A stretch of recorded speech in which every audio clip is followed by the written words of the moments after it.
जलसा टाइम्स में आपका बहुत स्वागत है। मैं हूं रईस मलिक। दोस्तों, कोतवाली देहात में पिछले 3 वर्षों से फ्लाईओवर का निर्माण चल रहा है और उस निर्माण में किस तरीके की लापरवाही एनएचएआई के अधिकारियों द्वारा, जो इस प्रोजेक्ट जिस कंपनी के पास ये प्रोजेक्ट है उस कंपनी के कर्मचारियों द्वारा, जो ठेकेदार है उनके द्वारा किस तरह की लापरवाही बरती जा रही है और उससे क्षेत्र की और कोतवाली देहात की आवाम किस तरह त्रस्त है, आप भली भांति जानते हैं। तो इस समस्या का जैसे ही क्षेत्रीय विधायक मनोज पारस, पूर्व मंत्री नगीना को मालूम पड़ा, उनके संज्ञान में मामला आया, तो वो कोतवाली देहात पूर्व प्रधान असलम कुरैशी के शोरूम पर पहुंचे और एनएचआई के अधिकारियों से उन्होंने वार्ता की। क्या उनको दिशा निर्देश दिए, ज्यादा जानकारी के लिए उनसे बात करते हैं कि क्या उन्होंने आश्वासन दिया और क्या इनके दिशा निर्देश थे। जी विधायक जी, बहुत बहुत स्वागत है जलसा टाइम्स में आपका। सर्वप्रथम आपके सभी दर्शकों को मेरी नमस्कार, प्रणाम, सत श्री अकाल, आदाब, जय भीम। सर, जैसे कि आज एनएचआई के अधिकारियों के साथ आपने वार्ता की, लगभग 1 घंटा ये वार्ता चली, तो आपने क्या दिशा निर्देश दिए और क्या उनकी तरफ से आश्वासन रहा? देखिए, अभी आपने ये कहा कि समस्या को जैसी मनोज पारस विधायक जी को पता चला, उन्होंने एनएच के अधिकारी को बुलाया। ये परेशानी ऐसा नहीं कि हमें पहले से मालूम नहीं, क्योंकि हमारा रात दिन का वास्ता है, हमारा क्षेत्र है और मेरा मेन आने जाने का रास्ता है, तो रोज आए दिन हम इस परेशानी को झेलते हैं। लेकिन जैसा आपके चैनल से बताना चाहता हूँ कि जनपद बिजनौर की जनता और खासतौर से हमारे विधानसभा की जनता जो है बहुत शांतिप्रिय है। जनता ने भी इसलिए कोई अभी तक आंदोलन नहीं किया कि वो बार बार उन अधिकारियों से मिलकर अपनी बात को कहते रहे, अपनी परेशानियों को बताते रहे कि ये ठीक कर दे, ये ठीक कर दे, लेकिन कभी ना कभी सब्र का पैमाना छलकता है। और आज इतने दिन की परेशानी के बाद मेरा भी सब्र का पैमाना छलक गया और जनता का भी लगभग छलकने को तैयार है। तो आज मजबूर होकर के, इतने दिन से मैं भी झेल रहा था और मेरे क्षेत्र की जनता भी झेल रही है, आज मजबूर होकर उन अधिकारियों को बुलाना पड़ा और उनसे जो काम वो कर रहे हैं। सबसे पहली बात तो इस बात पे हमें बड़ा ताजुब है कि बराबर में हमारा ये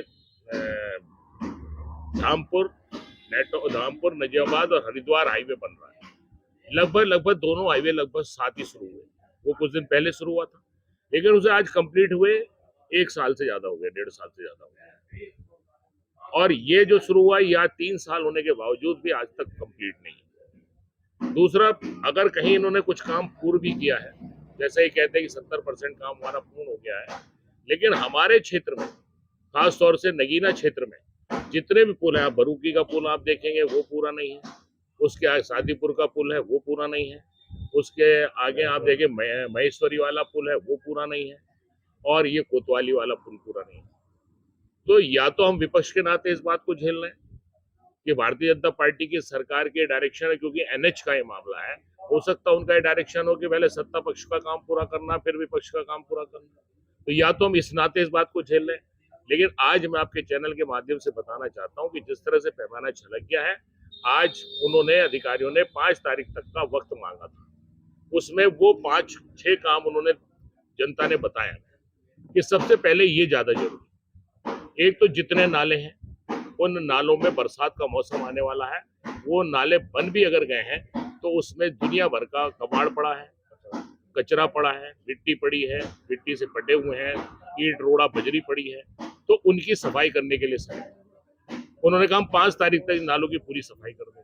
दूसरा काम था कि जहां नाले बने नहीं है, उनका निर्माण पूर्ण नहीं हुआ, उन्होंने कहा 5 तारीख तक वो सारे नाले बना देंगे। तीसरा, जो सर्विस लेन जो बना रहे हैं, सर्विस रोड जो बना रहे हैं कोतवाली के लिए, क्योंकि जो बड़ा ट्रैफिक है, दूर का ट्रैफिक है, वो तो ऊपर को निकल जाएगा, लेकिन जो लोकल ट्रैफिक है वो नीचे को सर्विस रोड द्वारा चलेगा। तो तीसरा हमने कहा कि सर्विस रोड पर कहीं भी बरसात का पानी नहीं रुकना चाहिए। उन्होंने हमें आश्वासन दिया कि 5 तारीख तक हम इस तरह सर्विस लेन बना देंगे कि उस पर कहीं रोड पे पानी नहीं रुकेगा। चौथा, उन्होंने ये कहा, हमने कहा कि जहां पर हम मेन चौराया है, जो नेटवर्क के सामने से रोड आ रही, वहां उन्होंने उस अप्रोच रोड को डाउन कर दिया है, और वो भी कम से कम डाउन भी 2-3 फीट से ज्यादा डाउन हुआ है। तो 3 फुट डाउन करने का कारण समझ में नहीं आया, और अगर डाउन कर भी रहे आपका कोई टेक्निकल कमी है भी, तो हमने ये उनसे कहा कि इस पर भी पानी नहीं रुकना चाहिए। अगर पानी फिर भी रुकता है और कहीं उनके पिलर की हाइट कम है, मान लो टेक्निकल कमी उनसे रह गई है, तो हमने उनसे ये कह दिया कि अगर पानी रुकेगा तो उस पर तब तक लिंटर ना डालें जब तक उसके नीचे के पानी के हमें क्लियर करके ना दिखा दें उस पर कोई पानी नहीं रुका। और चौथा एक हमारे जहीर भाई हैं, वो चेयरमैन सोसाइटी के, इनके सामने जो नाला बना है उस नाले की हाइट जो है पिछले नालों से ज्यादा ऊंची कर दी, उसको लेवल में कर दें।